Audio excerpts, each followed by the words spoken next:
Yeah, I didn't And know yet, that. if we want to support City Five, that'd be awesome.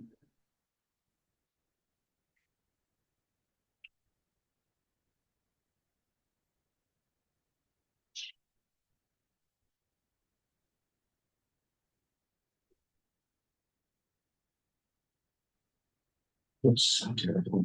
It's all- Can we do hide self view?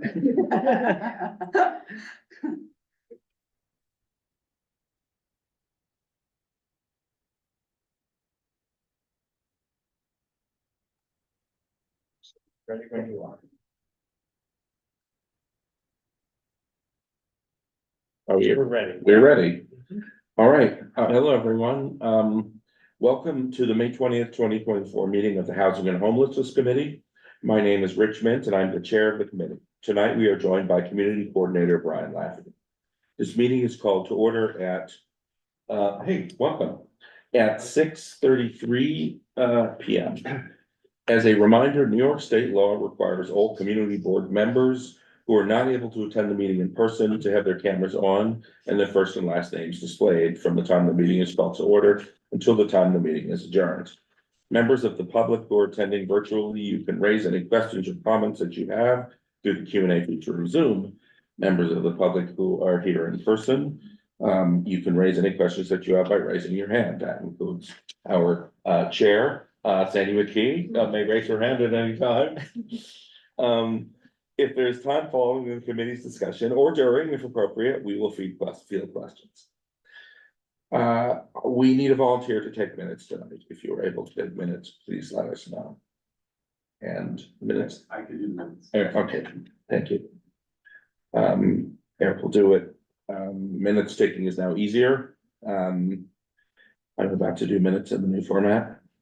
We will now take attendance by roll call. Brian Lafferty will conduct a roll call. Committee members, I will call your name. When your name is called, please say present. I will announce if there is quorum. Kyle Athide.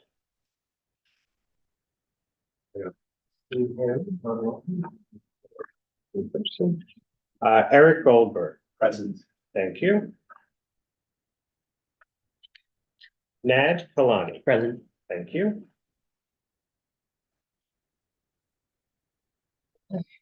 Sandra Lepto. I think she's there. Rich Mintz. Yes. Thank you. Mariam Ruth. Present. Thank you. Livia Shrednick. Thank you. With 5 or 7 members present, we have a quorum. Thank you. The agenda for tonight's meeting was distributed ahead of time by the board office and is reflected on the screen before you or will be in just a second.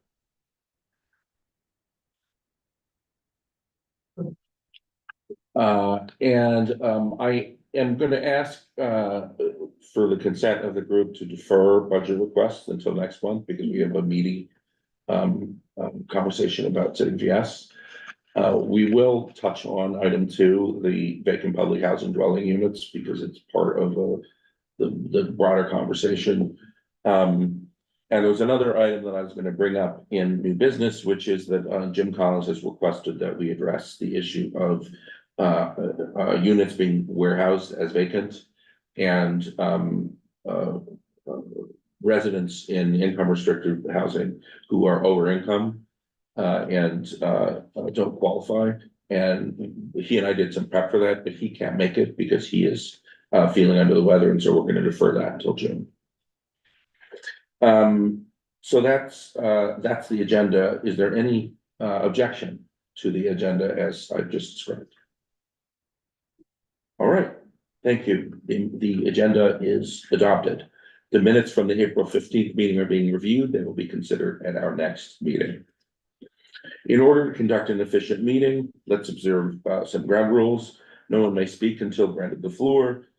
Committee members, please raise your hand if you have a question or wish to make a motion, and I will identify you so you can speak. If we have any committee members on Zoom, which I don't think we do, you may raise your hand through Zoom and I will identify you so you can speak. It is important that only one person speak at a time so that people on video can understand what is being said by each committee member. Please don't use the chat function. If you are a committee member via Zoom to conduct committee business or ask questions about agenda topics, please raise your hand. Chat should only be used to alert us to technical difficulties or to state information in writing that was already stated aloud on the record during the meeting. So, we are going to move on to the main item of conversation today, which is the City of Yes for housing opportunity, and there's a lot to cover. So I've written a structured meeting to make sure we get through everything, and there's going to be slides and everything. The current status of things is as follows.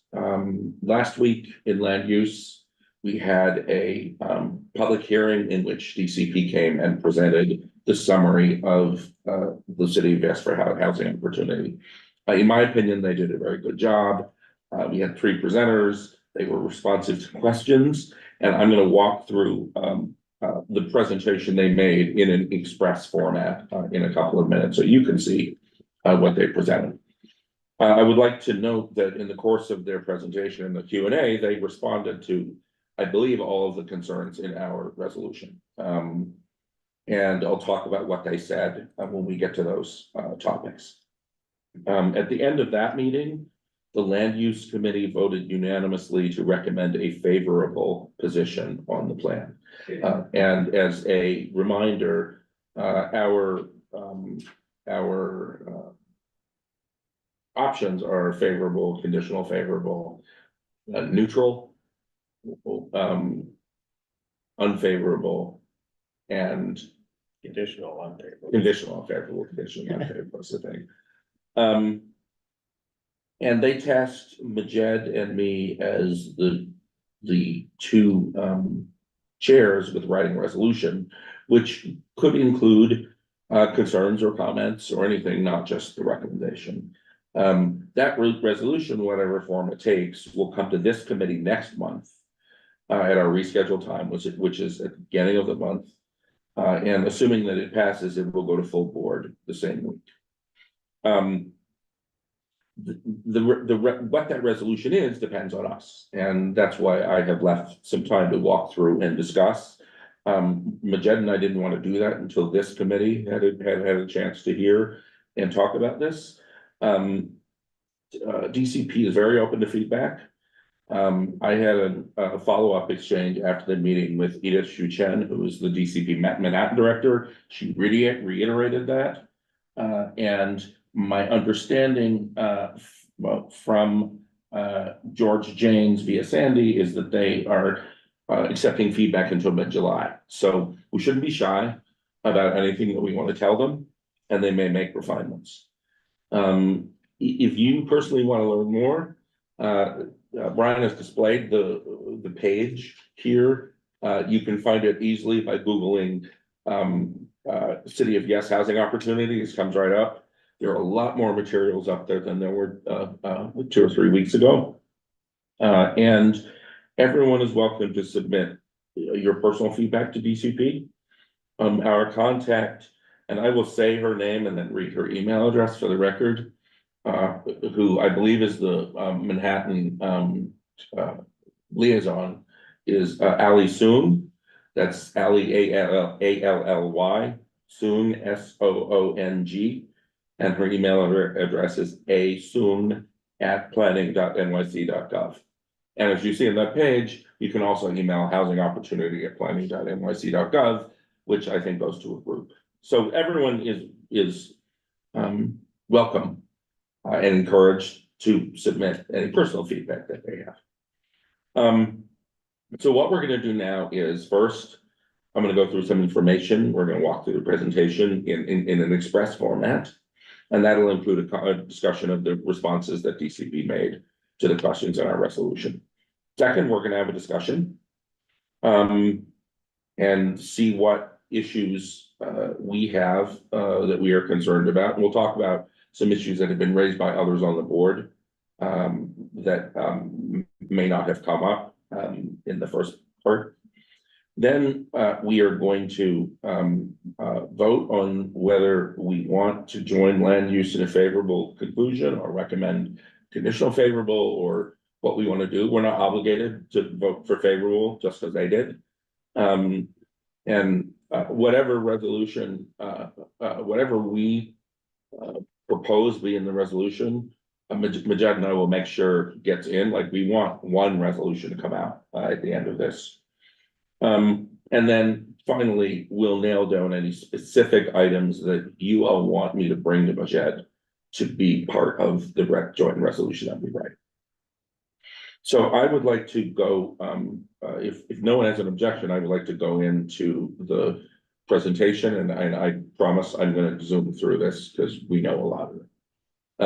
Not an objection, Yeah. just a question. This is different from the resolution we passed. The resolution that we passed was concerns that we wanted to raise to DCP.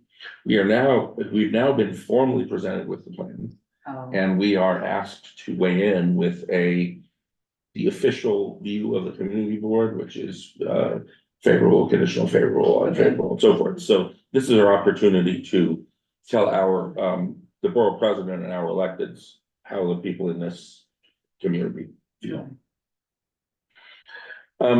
So, you know, I mean, I'm not gonna read all of this, I'm just gonna call out some of the highlights. They made clear that the goal of this is to increase housing production citywide. Honestly, our community district is above average in our housing production. We are one of the least embarrassing, you know, when you look at the citywide maps. But you know, obviously, we still want more supply here, and there are other parts of the city where it's an even more urgent need. I think we can skip over this stuff about the reason, except stop here for a second. At the bar chart, one of the things she called out is that half the housing stock that is currently existing was built before 1955, which is way more than I thought. I was surprised by that. But you know, in any case, like this board understands the context. The whereases in our last resolution are basically all this stuff. So, Brian, if you don't mind, can we move forward to the actual proposal? This is a place to start. There are things that will change the low density parts of the city, which are these blue areas. And there are things that will impact the higher density parts of the city, and then there are things that will impact the whole city.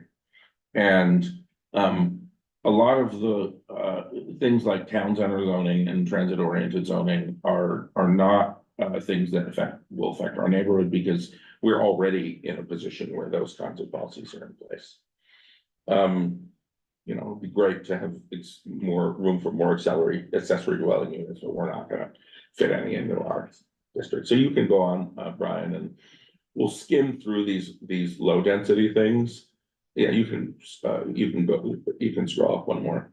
You know, the town center zoning will provide for some incremental housing in neighborhoods that already have commercial that don't have it now. These are, you can see the red zones where that might apply. We can go on, please, to the next slide. There are opportunities to build denser housing in areas where there are large sites that are well served by transit and not already governed by transit-oriented regulations. You can see these purple areas. Again, we are about as transit dense as it gets, so it's not going to affect us, but it is a thing that's part of the plan. Accessory dwelling units or ADUs, probably not a thing that will happen in volume, but some people want to build them. And you know, again, the idea behind this is to let individual property owners build incrementally more housing than they could otherwise. So that's one possibility. You can scroll on. There are various adjustments to the setback and bulk and so forth rules for existing buildings, and we're going to talk a bit about that toward the end, because there are some members of our community board who have some concerns about some of those, and so we're going to talk about some of them. in more detail. Affordability is something that George James presented to us 2 meetings ago. The general idea here is to normalize the ways in which builders get a density bonus by providing income restricted housing. Right now, there are schemes in place that don't apply everywhere in the city. This would make them apply in more places. If you would scroll on, please. The most material difference here, I think, is that instead of having the bonus units be set at 80% of the area median income, they will now be set at 60%, and that 60% can be an average. So you could have half the units at 30% and half at 90%, for example, which the idea is that it would result in the creation of more units at a deeper level of subsidy than the current scheme is producing. And here's the, here's the picture to show that, they get 20% more units. There's incremental loosening of things like height and bulk to make room for the new units. And they provided some examples. The idea here isn't that they tack these 2 yellow stories on top. It's just to show how much additional bulk they might make possible.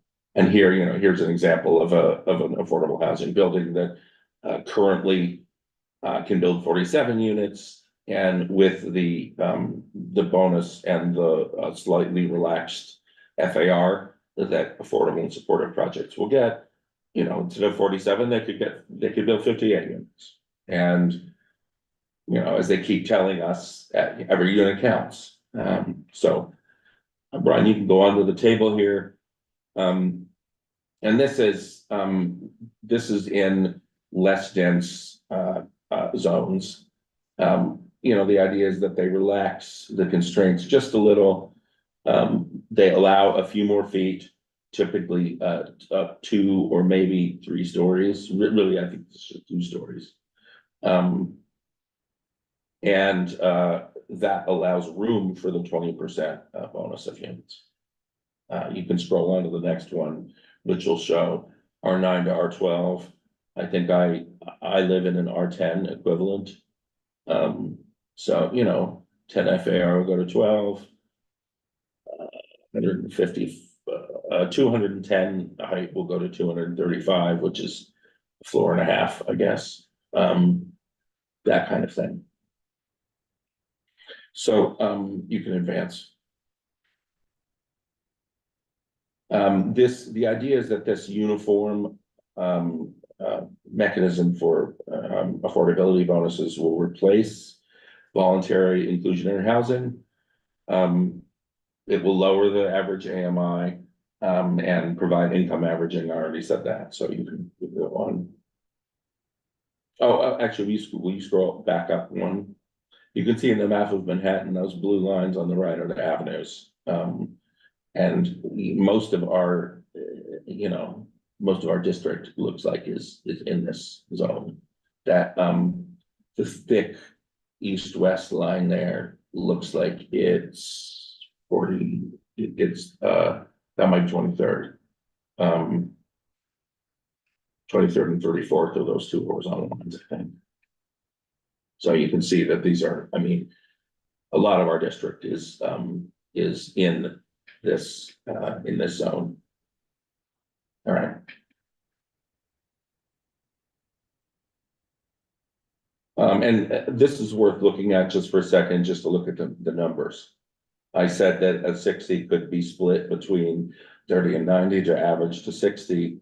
That means that instead of the affordability threshold being not 90,000 or lower income for a family of 3, there could now be apartments that are set to be affordable for families making 38,000.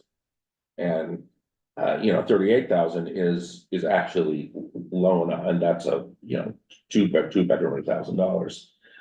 that's a low enough threshold to actually make a difference. If we can actually get some of those built. 38,000 is just slightly over full-time employment at the minimum wage. So that is a deeper, effective subsidy than most of what we're building at. Now the question is, will the market allow developers to build, under this structure? Just because we make it permissible doesn't necessarily mean people will do it. And that's something that we should talk about later in this, conversation.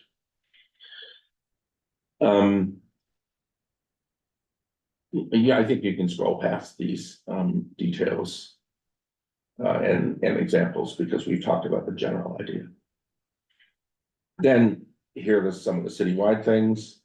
Right now, the cap is floor area ratio of 12. The proposal is that we permit the city in the future to map higher density districts at FARs of 15 or 18. This doesn't actually create any districts, and if any new districts were mapped, they would have to go through community review, and we would have to agree to them and or express an opinion. City council would have to vote on it, so it doesn't actually create any new opportunities for building at density, but it creates a framework for the DCP to do that in the future, should they find a site where it makes sense. So there's that. Yes. One of the items in the last resolution we passed, I think there was a suggestion around community boards being able to provide input. Yes. Yeah. And I think we added that in. Yeah, let's talk loudly. Oh, I'm sorry. In the last resolution we passed, one of the suggestions was that, the city of Yes, like boards should have the opportunity to provide input when it came to anything around zoning or changing zoning. Yeah. And this implies that we will have input. Yes, this creates a way for the DCP to propose zoning changes in the future to allow for to allow for denser development using a higher FAR cap. But if they actually did that, if they actually tried to draw new districts, that would come to us separately as a zoning action. Okay. And we would weigh in. Okay, Yeah. well, we thought that was So- missing.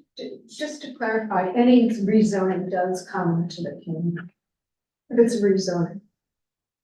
I'm just confused because we had added something in the last resolution where we said we should provide input. Do you remember? Yes, I do. So why did we add that if it's already in? We wanted a very clear statement that they shouldn't be allowed to do things without consulting the community. I think that's why we have. I see, okay. Yeah. Okay, And I don't know, Rich, if you want to explain, and there are some things that the city is proposing that are changed from being reviewed by community boards to not being reviewed, but this is not one. okay, It's not. Yeah, we will get to some of those Okay, as we go okay. on. So Ryan's gonna switch back. All right, is this where we are? Yeah. Yeah, so there's changes to the campus rules. This is, among other things, the Stuyvesant Town situation that we were concerned about. We didn't want significant new infill to be allowed. I'll talk about this in a minute when we run through the responses to our resolution, but we got some degree of reassurance from DCP on the subject, and I'll save the conversation for a minute from now. Just run through this. Oh yeah, here's the campus. So basically, what the proposal is for campuses is to, what it would do is two things. One, it would allow shorter infill rather than only towers in campuses if they wanted to build shorter infill. Because right now they can't. And because you can't mix different building types on a campus.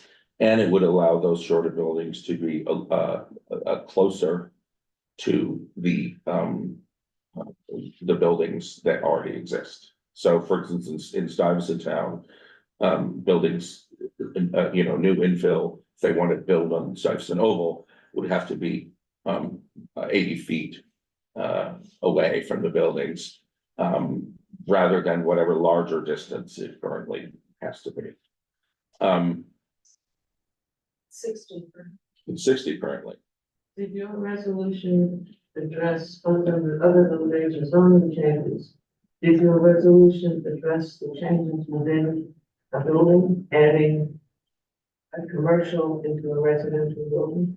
No, we didn't have any, we didn't bring that up. Well, no, I mean, is that, It's the city, that's the previous change. The commercial, No, I'm talking about a residential building where today you can run a business with a limited number of people. And Dan's proposal allows it to increase to what is essentially a small business such as a barber shop. and that was the previous city of yes, for, action. It's for not- economic opportunity? That's already in front of the council and it's going to be. Thank you. And what did this community board say then? My resolutions. You're My in favor of resolution that? tracker. You can read our resolution on the tracker. It's available, yeah.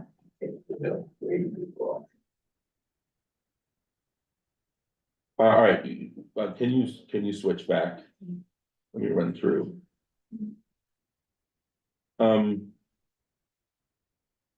This is something that they talked about that I don't think we had heard about before, which is that they're looking at legalizing essentially co-housing, which is not a thing that you can currently build. And the idea is that there are people at the bottom of the market financially, both especially younger people who are just getting established, and older people who need less space and live less complex lives. One of the things that they said is that by creating more units like this, you take pressure off of the multi-bedroom units that roommates gobble up, and you make more of them available for families. So this is something we asked for, not this specifically, but the ability to create smaller units in our resolution. Why don't we roll through the rest of this, and then I'll turn to, we can skip the shared housing. This is what I was just talking about. They are proposing that the office conversions be applied to newer office buildings than they currently can be, so that buildings from the 70s and 80s could be converted, and that office conversions could become supportive housing and shared housing, not just individual apartments. We talked about this. This is one of the things that we were concerned about, the idea that you can transfer development rights, a height or development rights from your landmark, not just to the lots that touch you, but to all of the lots around your zoning block. The one concern we still have about this, and this is one of the things that Sandy was just talking about, is that this would be an administrative change. That is, these would be administratively approved at DCP. They would have to go through LPC, landmarks review, if they were in a historic district. But if they weren't in a historic district, I don't think they would. And the one good thing we learned about this, and Sandy, correct me if I'm wrong, but I think this came from George, is that not every building in a historic district is eligible for this, just landmarks. That's correct, just Okay. landmarks. So at least we don't have a situation where like every building in the Murray Hill Historic District could do this. They have to be landmarks. All right, and that's something that was ambiguous in the materials we got, so I'm glad it was clarified. And parking mandates, we don't care about that, we already don't have them in our part of the city. So, I mean, I think this is kind of good sum up. A little more housing everywhere, broader range of housing types. Some incentive to develop more income restricted housing. Spread out demand among different parts of the city. And allow new housing types like ADUs and shared housing. So that's that. All this stuff is online. Before we go on and discuss, I would like to pivot and talk about the issues in our resolution. And Brian has our resolution up. That's gonna put it up just so you can remember what we talked about. It's these 1, 2, 3, 4, 5, 6. And I'm gonna just briefly touch on each of them. I pulled out information about how DCP responded in the meeting. One, the Startown situation, basically, they said it wouldn't give them any meaningful freedom to build that they don't already have. They would be able to build low-rise infill. But right now they can build a tower in the middle of Stuyvesant Oval if they want, if I'm understanding this correctly. And apparently they ran numbers to see what would be possible, and what the DCP, Director of Housing, said is essentially this doesn't create any significant rights that they wouldn't already have. They would be able to build shorter infill a little closer, but they haven't given any indication that they want to build shorter infill. And if they did have to add or change streets or needed variance of any kind, that would go through us. It did seem to satisfy Susan Steinberg on land use, who was the president of the Stuyvesant Town Peterborough Village Tenants Association. She voted for the favorable. But I will note that George James is still not convinced. And Sandy, am I characterizing that accurately, that George James is not convinced on landfill? And basically, Susan was kind enough to share what city planning said to her. And what they said is it doesn't introduce any additional possibility. Right now, they're not building housing because of the agreement they have with the owner of the site. Okay. So, but it doesn't make it makes it slightly easier potentially because of the 40 feet, but it doesn't change any of the agreements they have. Okay.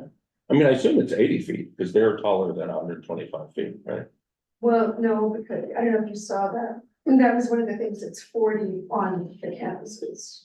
But it's 40 on buildings that are under. There's a special line, I just noticed it when. All right, let's go back. Here. It's this. Yeah, so on campuses, 40 foot distance.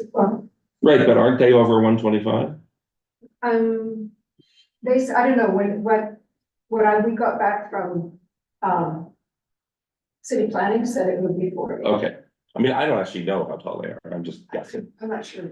Yeah. All right. So there's that. I mean, that is what it is. In terms of our concerns about affordable housing, we talked earlier about income averaging and how that might enable lower, more aggressively subsidized units to be created, which aren't really being created now. And we talked about protecting existing rent stabilized units. One of the things they said is that the state manages that, not the city, so they have limited leverage. Their primary tool is UAP, which is an opportunity to encourage more to be created. On terms of housing diversity, they agree with us. They said that the number of family units being created is actually more than we think because most developments have some.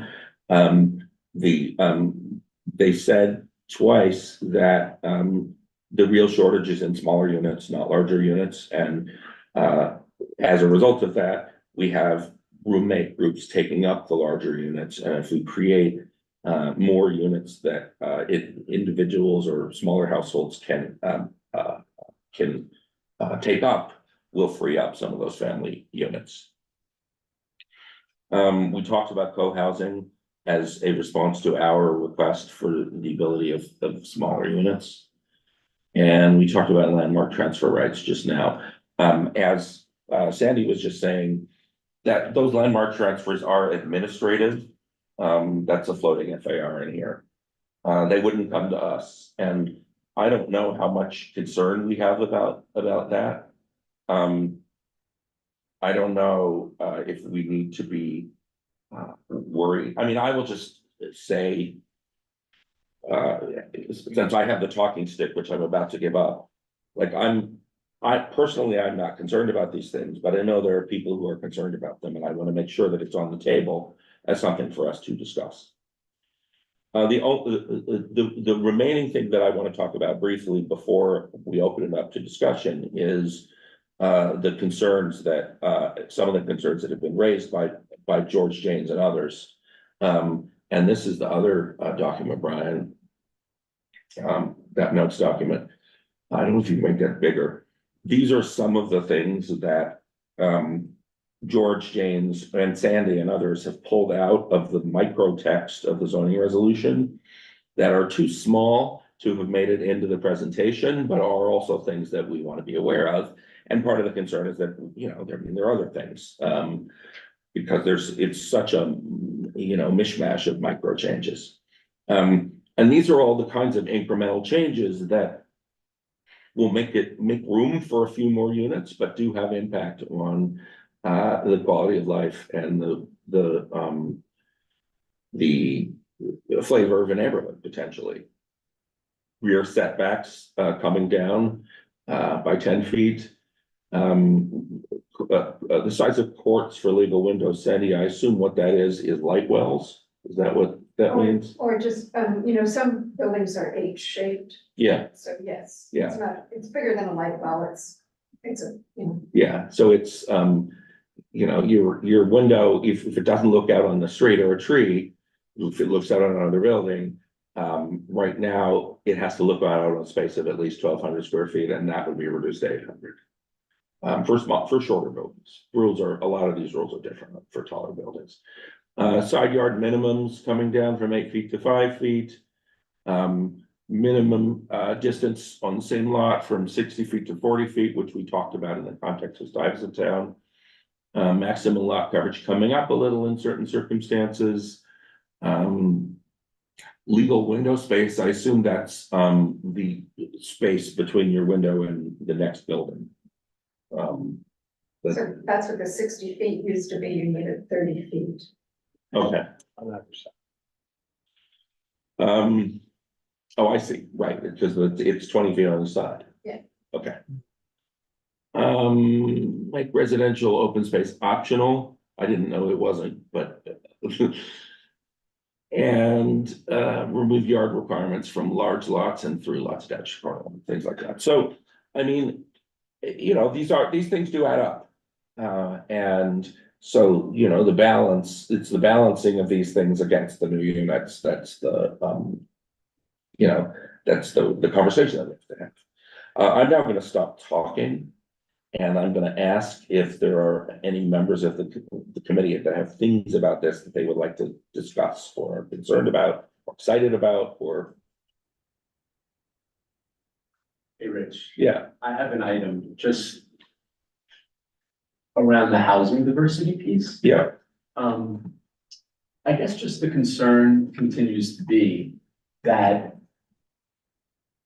the larger units could be configurable to accommodate any type of tenants, yeah, where the smaller ones, right, obviously are only for people who wanna. yeah, Right, so like this breakdown, you know, 30% of residents live in 3-person families, that's not, you can't manage that. That's the Yeah. issue we have today. I mean, I Right, think it doesn't that's do what, anything. I think So- that's what they said. This is not their language, this is our language. This is what we asked for. Right, but I'm saying even if, okay, so I don't know, so if we ask for that, I don't know if that, and unless there's some way to manage or mandate that the larger units are for families. I feel like Yeah. that's what needs to be in there. Like, how do you know that that's for a family? Yeah, it's true, it's true. I mean, they said basically, we're not in the business of regulating household size. DCP said, like, they're not, their job is to try to steer construction to be responsive to household size, but they can't decide. And as we talked about in the land use committee 2 meetings ago, we can't be in the position of making judgments about family size either. Understood. I mean, I know that's why this is complicated. Are you I'm just saying, yes, I understand this is complicated, but the outcome then, right, is, everyone in my apartment line is, three, I won't cast dispersions on grad students, 3 grad students, Yeah. or 4 grad students in your apartment. And there's not a problem with that, but I'm just saying, if we're saying that we're trying to create housing diversity, it's not really doing it in terms of the outcome. You're just saying create different sizes of houses. Well, I mean, that's honestly, the DCP's response to that is, the problem is we don't have enough small apartments. But that's the same thing, right? I mean, like that's like a long-term answer in the sense of, hey, if we just built enough apartments, then. Yeah, then we would have enough apartments. Like rents in the city also would have to be, like, if you're really thinking that building more, single person units. Okay, so at the rate we're doing that, we're gonna, in 20, 2,500. So I'm just saying, it's just like, I don't know if there's an answer to it, but this obviously is not serious. Yeah. In terms of like the outcome or the response. Yeah, I mean, they can't do this, Yeah. so. Yeah. Are you, do you have I'm not putting you on the spot, I'm just asking, do you have like sort of a directional Well, way you would do this? So I don't, but I assume that there are proposals out there that somehow try to create housing units that are set aside for certain types of family units. Right? I mean, we have that in public housing, Yeah, right? I mean, you certainly have that. yeah, I don't know the answer for sure. I was just pointing out, like, yeah. it is an interesting topic, and I would be interested in doing some research to find out how other jurisdictions deal with that. Yeah. And other countries deal with it. Yeah, I mean, it's almost the same as like when you have mandatory inclusionary housing, that the first person who gets it, and again, it gets really complicated, because what's a family? Yeah, You know what I mean? Yeah. And I understand that piece to it. I kind of know what a family is not. yeah. But then the definition of what it should be very broad. Yeah. Yeah, but, Since you brought up inclusionary housing, I would like to ask Sandy, if you don't mind. I know one of the concerns is that this won't actually work, because the economics won't allow people to developers take advantage. Well, I mean, it's very developer driven. They're assuming that this housing is being done by developers, and what they explained is that there's I think it's 428X, is that the name? The new 421A, yeah. 420, yes, it's the replacement for 421A. And that combined with it, that's how this will take place. Because the affordability will be covered by tax breaks. Just to clarify, you're saying that DCP's response was the incentive for the developers is 458X. Yes. And that will make them want to take advantage of this. Okay. Exactly, yes. All right. I mean, maybe to that point, just as we're kind of talking it through, is when I look out at the housing landscape and things that I see opportunities. So mandatory inclusionary housing would say what, 30% is income restricted or some whatever. Well, the new Yeah. thing would Yeah. say that if you participate, it's voluntary, Yeah, if you yeah. participate, you get a 20% floor area bonus, and you have to use those for income restricted. Right, and I guess this kind of goes to the same question I had before, is how do you ensure, right? I mean, I guess this is income restricted, it'll always be income restricted. Permanently. It's not like rent stabilization, which. No, it's Like, yeah. in perpetuity. Yeah, And we asked them, how do you handle the size mix? The unit size mix? Yeah. And they basically said it's not a problem, developers do that. They break down the units into different sized units because the market requires Could it. I ask this question just because? Yeah. Is, so so these are all, when you build this, it'll all be rentals, right? These are rental. These are for rentals. Right, so I just wonder how, if you could add something that makes the inclusionary units fungible. So meaning, okay, you know, the person moves in, right, and they're income restricted, and then they're no longer income restricted. Right, so. Oh, then- so a different unit could become in that income same building, restricted. yeah, as they exit out of it. That they should exit out of the income restriction. That there should be check-ins every 3 to 5 years, or whatever it is, or 2 to 3 years, to say, okay, are you still income restricted? So then when a new unit comes available in your building, that should be an income restricted unit. And and then you could. And that first one's rent would go up I think so. toward the, I mean, this is what Jim wanted to talk about and what we're gonna talk about in June. Yeah. How Yeah, does that work right now? Like, the person just able to stay living in that unit forever? Yeah, yeah, yeah, yes. And I mean, obviously, works with rent stabilization, because there's Yeah. no income Yeah. that's what it works. restriction Yeah. associated with that, but.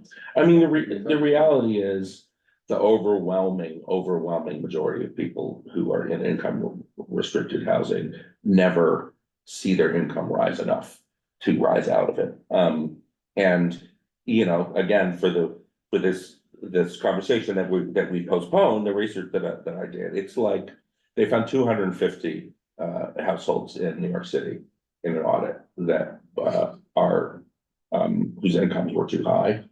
I mean, what was the AMI that they were doing that on? Was it super low, or is it like, because some of these I know are more like. Yeah, 50%. I can't remember, I don't know what the specific, you know, thing is, but like, you know, there are 850,000 rent stabilized apartments in New York City, and there are 1 million, NYCHA apartments, so like, it's a small number. That being said, you know, we know that there are a lot of people in rent stabilized housing who hold on to it forever. And, Well, right, I could just, I mean, I think you know this colloquially, but if I go to the Waterside Plaza meeting room, I hear all the people talking about their weekend homes they're going to. yeah, You know, so, and I don't wanna get too off yes, track but I'm just in, saying, so is there some into way? class politics, I guess but- my point is there some way, right, to put in, regardless of the number, right? Yeah. That a fungibility on the income restricted units within a building, right? So it actually is serving people who need it, right? To actually align, like to align it to need. that is a thing that we should look into as a possibility. Is income restricted different from section 8?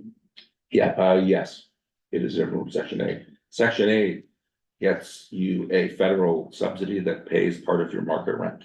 What is income restricted? Income restricted is an apartment, section 8 vouchers can be used on any apartment in the world.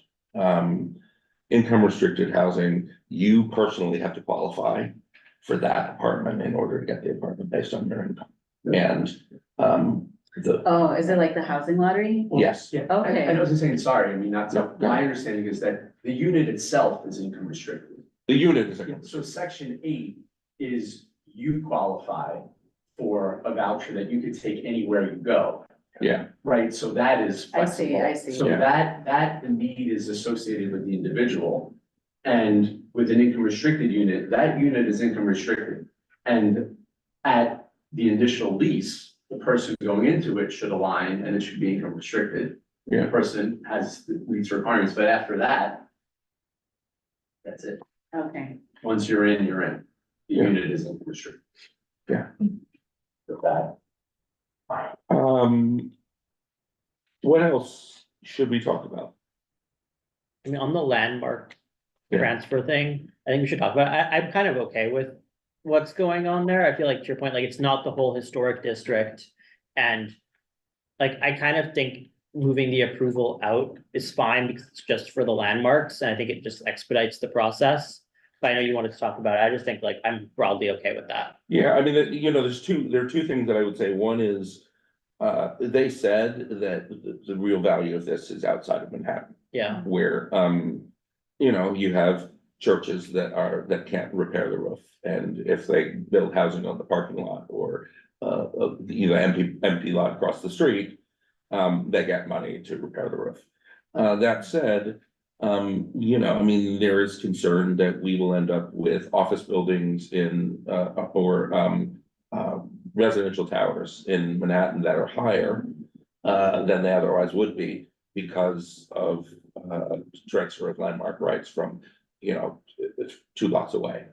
And you know, it is a concern to some people that this is now an administrative transfer that wouldn't come through the community board. And, you know, I mean, Sandy, I don't know if there's anything else you want to add to them. And I think the other thing is it has nothing to do with affordability.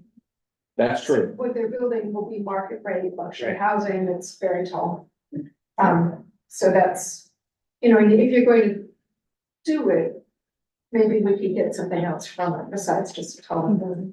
yeah, I think that's, yeah, that makes sense. I kind of would, yeah, maybe ask for something more, but I still would rather have this than nothing, honestly, of like.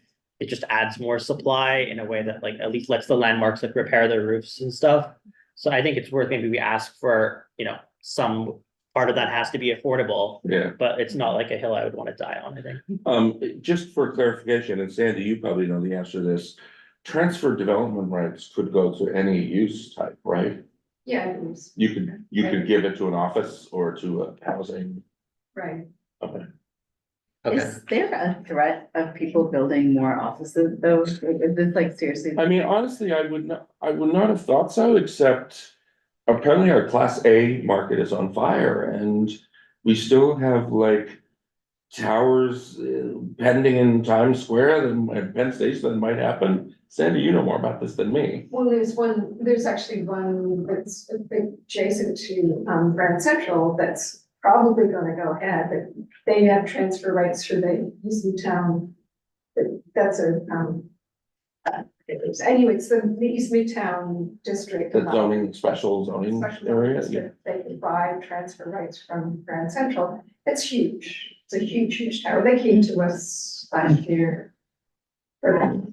And then, you know, the JP Morgan building also got transfer rights from that. And I think St. Bartholomew on Park Avenue sold some of theirs. So it happens a lot. There's still definitely not. That's so shocking to me. Yeah. So I'm just to keep up with the notes that I'm taking. We've talked about housing diversity and fungibility of units. We've talked about getting something in response for landmarks. Landmarks transfer, maybe affordability. What else are we in this group concerned about? I know, Sandy, you're concerned about the setbacks. And I mean, our lowest district that we have is R7-2, and our R7B, you know, it may not actually be a direct effect on us, but it's one of those quality of life issues that's going to happen across the city. You know, you think of a building, 2 buildings 75 feet tall, or only, you know, not very far apart, 40 feet apart. Our typical streets are 60. That's one of our narrower streets, and so these buildings are gonna be closer than that. Just to think that through, a 75-foot building is a six-story building? Yeah. Yeah, so we're talking about 2 6-story buildings, that in the back are closer than the width of the street. And I mean, we have that a lot in parts of the city, but those people have their lights on. Mhm. Yeah, No. you know. Yeah. We've got some right now. And that's 30 feet, so, Yeah, I'm sorry, Mr. You said that people have their lights on all the time. because you can't, it's too dark. Okay. Oh, because this. Yes, there's no natural light, yeah. Yeah, yes. I'm with you. Yeah. Why is So, it too dark? yeah, it's maybe not really directly affecting. Neighborhood, Looking at all these things, the setbacks, the rear yard setback does seem to be the biggest concern. When I'm making residential open space optional, what does that mean I don't exactly? know. I didn't know that residential open space was a requirement. There's usually an open space requirement for every site. Would that have a quality of life issue or what? Oh, how- yeah, Okay, but, I mean, this is, what they've done is they've taken the full residential section and rewritten it. And okay. it's 709 pages. Oh my gosh. And so, someone like George James is now going through and trying to analyze, but for sure there are things in there that will be surprises. Right. I mean, the open space is just the lot size minus the lot coverage, right? Yeah. Oh, here it's their yard requirements in some of these. That must be what this is talking about. And sorry, the lot, does that include the sidewalk usually? No, just the property, or like property line line. Yard requirement, you moved yard requirement. No, it's just interesting. I wouldn't realize that like you don't build, that people don't build on the full lot. Yeah, they don't, because they're not allowed to. No, yeah, Yeah. I mean, just I figured you, like the sidewalk started where, you know, like where the Yeah. property line ended, but. Yeah. that is not the case. You know, by law, you need a certain amount of light and air in bedrooms and living rooms. Right. And so to achieve that, that's That is setback on the sides, okay, right, because I guess the lots, it's not the frontage, really, it's more of the other three sides. Ah, okay, yeah, that makes sense, yeah, but. But the yard requirements, this last thing is the frontage. I'm looking at this here in the zoning, in the Okay, for large existing lots, zoning yeah. text, yeah. Um, what else? Anything else we wanna talk about? Well, there was one thing that, and George James I asked him, what's happened since he came to us previously. And this was a very specific question on page, what was it? Page 898. And this is something that we talked at Borough Board about, that, it mentions that you're allowed to increase the size of your building by 20%, if it's an existing building. So the implication is that this bonus, this FAR bonus could work for existing buildings. But when you do that, you need to empty out the floors below to make it safe to build. So you probably are displacing people who are in affordable or rent. Well, wait a Can you second, repeat that? Sorry. wait, Henry, did you move the notes out of this document? No. Let me make sure that I. He's just, So, go ahead. so when they build on top of an existing building, you have to make sure that people are safe, so they empty the floor below. But that is part of, and that's, I guess my question, that's part of City of Yes, is Yes, that this existing buildings. could go, and again. Oh, no, I it's- don't. It's not Do you have clear. another And so document open or? I Oh. asked city planning, Do you want to just share your screen? Is that easy? No, they're getting back to me, right? She was page 898, he couldn't find it. And Sandy, just like conceptually, that means that every building, to my left and my right, I could look north and south, they could all put 20% more on top. I know it's not exactly. affordable. Oh, It's if- permanently Oh, If so, the extra 20% would be affordable units, Right. got it, okay. Right, they're emptying out Others, yeah. affordable units below to create the affordable units above, or the extra 20%. yeah, the idea is that if you have a 5-story building full of rent stabilized units, you could knock it down, build a new 6-story building, 20% of which were, affordable. That's another aspect of Yeah. it, but, or you could have a 6-story building and build 2 more floors. But in doing that, you would need to empty out some of the floors to do the construction, Yeah, okay. so it's. And so our concern is that, this would lead to gratuitous increase in bulk, but also displacement.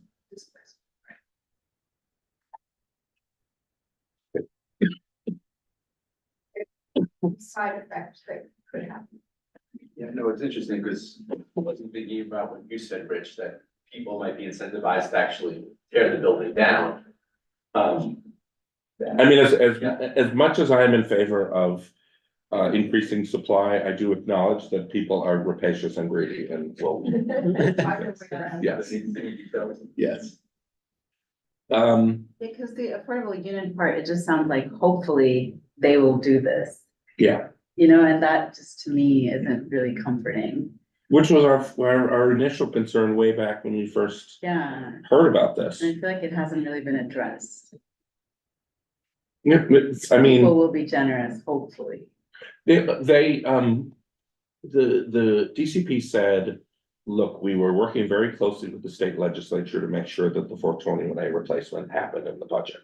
And because there are two halves of an equation, because without that tax incentive, the developers aren't necessarily inclined to do this, and with it, you know, we think they will.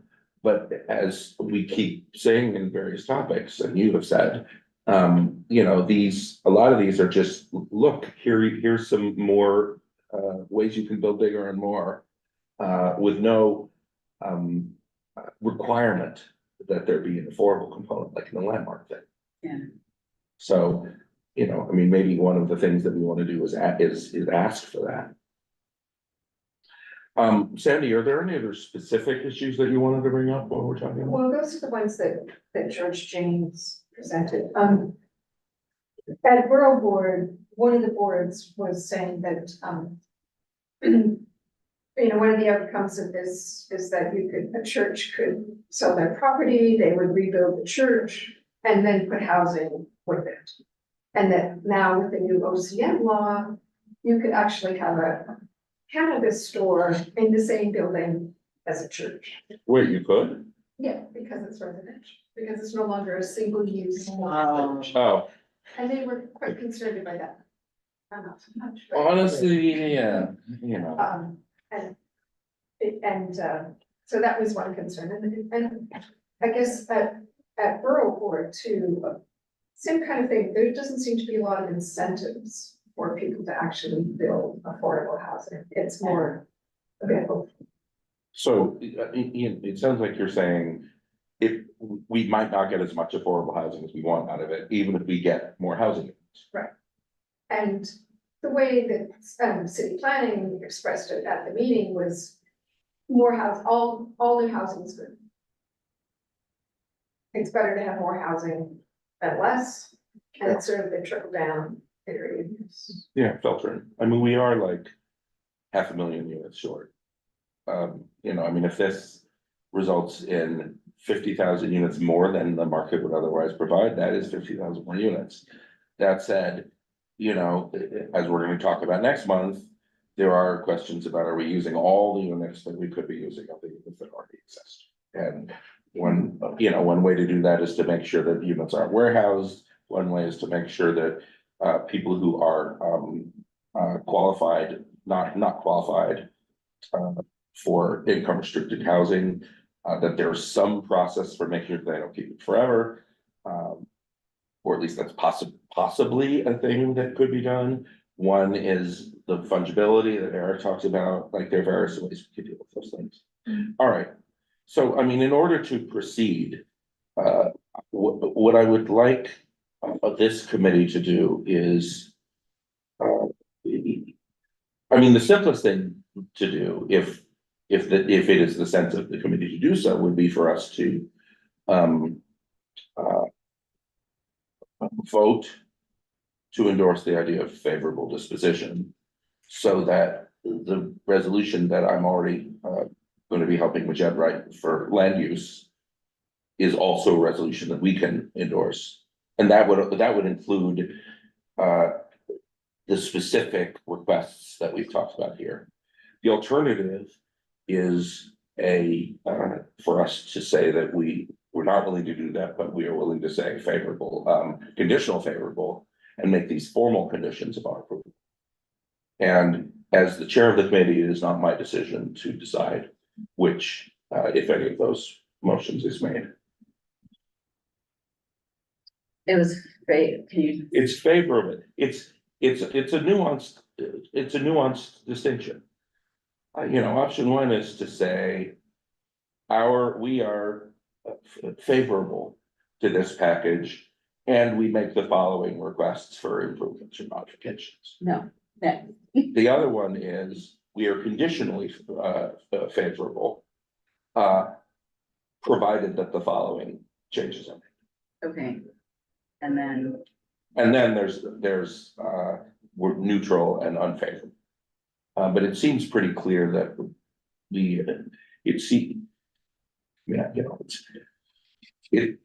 land use will certainly vote for favorable or conditionally favorable.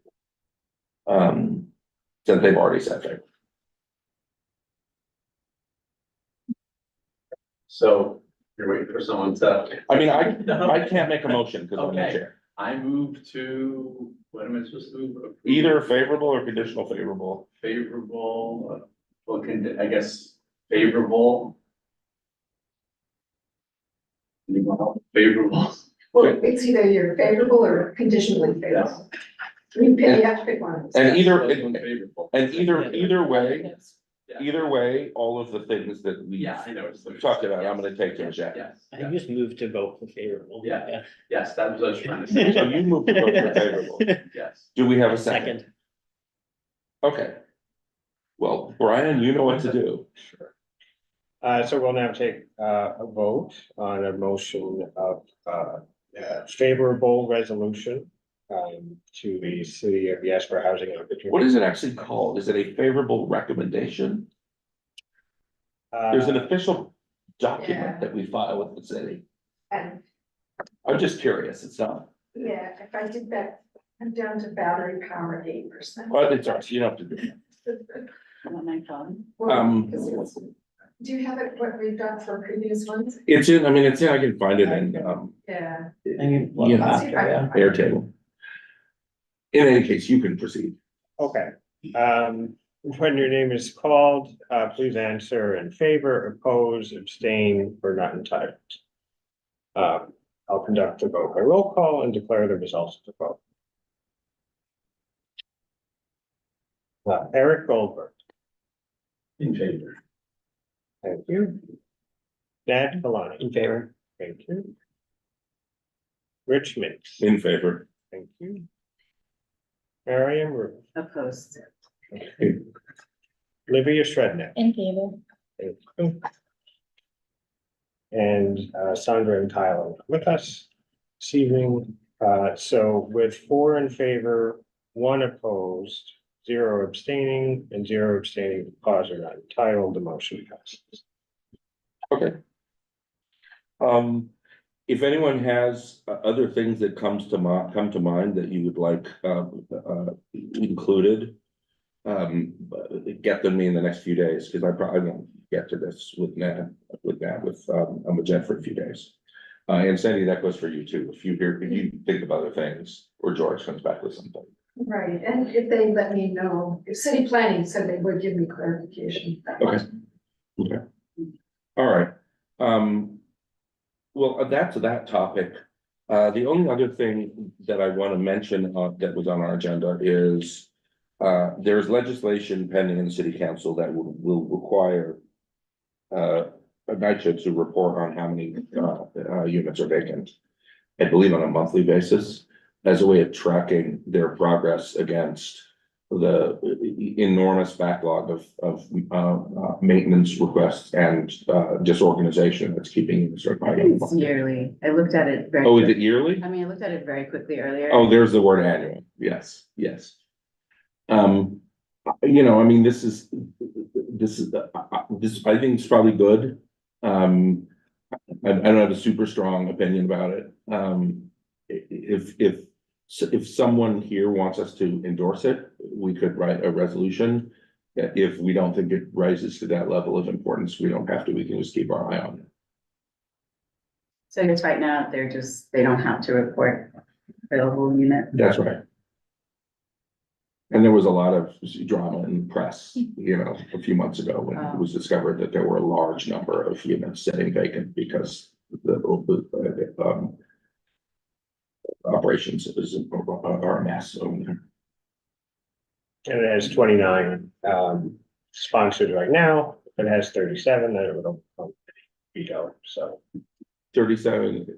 Wait, if it has 37, what happens? then it would overcome any veto. So Oh, that's an override. Yeah. Oh, there's 29, and 29 is almost a majority, right? Because It is a majority. 51 council members. There's 51 Okay. council members.